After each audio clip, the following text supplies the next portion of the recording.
Namaste, welcome to the RSP Group of Schools YouTube channel. Today we'll start the chapter 5 data handling of class 8 maths.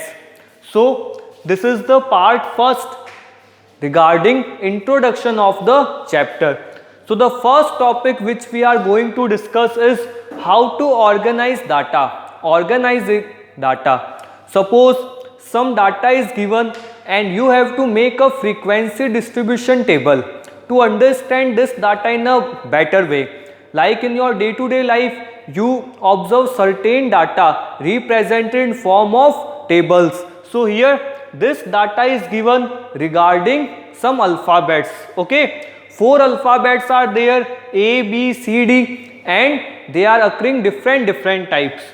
Now you have to make a frequency distribution table from this data. So firstly we can observe that there are only 4 different variables A, B, C and D. So I can directly write the first alphabet here, that is A. So first column is alphabets because 4 alphabets are given here. Second column is tally marks. Tally marks is used for counting each variable. And last column is frequency. Frequency represents how many times a value comes.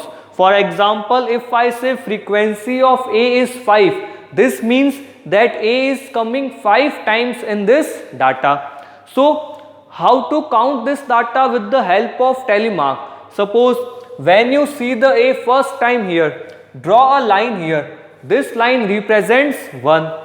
When you see the second A, draw the second line, third line, fourth line, and for the 5th time the value repeats. We draw a slant line. So this represent that A is coming 5 times. Now we can write the frequency of A, that is 5. Next, the alphabet B, only 1 time B is coming. So we have to draw just a single line in tally marks and its frequency is also 1. Next, alphabet C. C is coming here 2 times. So I will draw 2 lines in the column of tally marks and in frequency column I will write 2. Last, alphabet D. D is also coming 2 times. So again we draw 2 lines here and write the frequency of D as 2. Okay, so this is the representation of a data in frequency distribution table. Now one thing which we observe in this table, that this is ungrouped data. No class intervals are drawn here. Single values are written A, B, C, D. So this type of table is known as ungrouped frequency table. Next, one thing you can do, write the sum of frequencies in the last. 5, 1, 6, 2, 8 and 2, 10. So here the sum of this frequency is 10. Count the total values 1, 2, 3, 4, 5, 6, 7, 8, 9, 10. Okay. So you can check your answer. If one value is left, then your frequency will be lesser. Now we take one more example.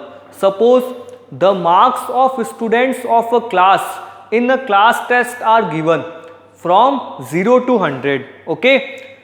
We suppose that total 40 students are there and the range of marks is 0 to 100 and each student is getting different marks. Suppose one is getting 25, 27, 28 up to 40. All the 40 students are getting different marks. Now we can't draw the frequency table like the previous one because here the number of variables or values will be much more. We can't represent each value like 1, 2, 3, 4, 5 up to 40. This is not possible. So what we do here, we'll make certain class intervals to represent this data. Okay. Total marks are 0 to 100. So I can write first class interval as 0 to 10. Then second 10 to 20, 20 to 30. So what I do, firstly I make a column of class interval 0 to 10, 10 to 20, 20 to 30, 30 to 40 and so on. Last will be 90 to 100. One more thing you have to take care, that the class size means the gap in this class interval must be same in each class interval. Like here the class size or gap is 10. Again the next column will be telemarks and the third column will be frequency column. Okay, so telemarks and the last column will be frequency. Now we suppose that out of 40 students there are 7 students whose marks are in this range 0 to 10. So what I do, I draw telemarks to represent 7, 5 and 2 and write frequency here 7. Now 8 students score marks between 10 to 20. So again I draw telemarks 5, 6, 7, 8 and frequency. In this way I can complete this table. In last you can do the sum of frequency, add up all the frequencies and this will equal to the given value or total number of students. In this question the total students are 40. So when you add up all the frequencies, your answer will be 40. Now next, pictograph, representation of a data in pictures. Okay, like we can take an example, number of pens a shopkeeper selling in a week. Suppose on Monday he sells 30 pens. Okay, on Tuesday he sells another 40 pens. On Wednesday he sells 20 pens. Now we have to represent this data in pictures. This is known as pictograph. So how to draw pictures? It is not possible if I draw one pen for each value, then it will be not possible. I have to draw 30 pens in front of Monday. So what we can do here, suppose this symbol is representing a pen. I can simply write that this picture or symbol represent 10 pens. So for Monday, when the shopkeeper is selling 30 pens, we can simply draw 3 pens here. Okay. On Tuesday, he is selling 40 pens. So how many pens I can draw? I will draw 4 pens here because each pen is representing 10 pens and 4 pictures or 4 pens will represent total of 40 pens. On Wednesday he is selling 20 pens, so we will draw only 2 pens here. So in this way you can represent a data in pictograph. Pictograph looks very attractive in looking, so it is also useful in many things. It is not always necessary to represent one single quantity with one picture. Suppose if I say that number of pens are more, he is selling 300 pens on Monday, 400 on Tuesday, 200 on Wednesday, then I can simply write here that one picture is representing 100 pens. So you can change these values according to the question. Next type of graph which we are going. Next type of graph is bar graph. Now we'll take one more example to understand this graph's bar graph. Suppose the marks scored by a student in subjects in a unit exams are given.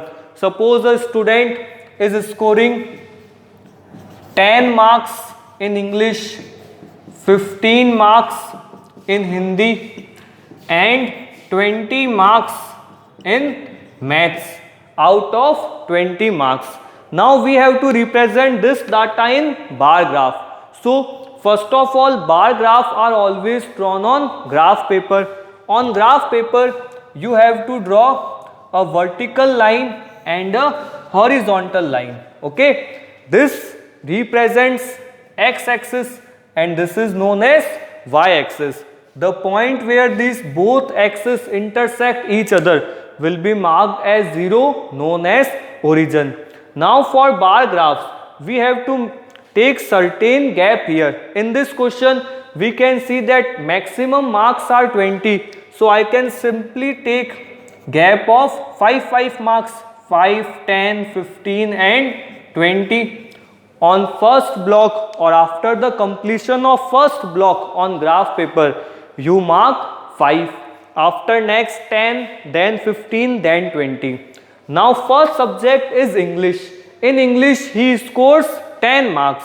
So firstly you have to leave one block. After leaving first block, on second block we draw a bar equals to the frequency of 10. Again leave one block and draw a bar representing Hindi, that is 15 marks. Okay. After that again we will leave one block and draw the graph or bar of maths, that is 20. So if one more subject is given, then again we will leave one block here and after that draw the bar. So in bar graph, one thing which you have to see that we are writing the names on the x-axis. In this question, name of subject are given, so I am writing these names on the x-axis, and the values or frequencies are always marked on the y-axis. In bar graph, after drawing one bar, you have to leave one block and after that next bar. So this is the representation of data in bar graph. Thank you all.